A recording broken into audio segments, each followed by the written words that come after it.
2025 masih belum sampai Genting. What? Yang nak datang Genting tu, Mai Alim bagi tahu apa yang kena buat kalau sampai Genting. First, kena bawa sweater ataupun jaket sebab dekat sini sangat sejuk, especially waktu malam.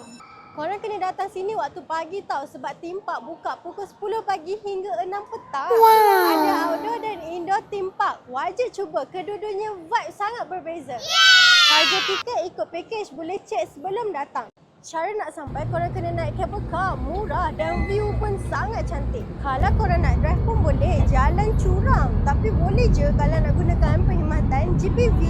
Korang kat sini pun ada kasino tau, tapi untuk non-Muslim sahaja. So korang dari KL, korang turun GPO, korang naik sahaja cable car dan enjoy di theme park.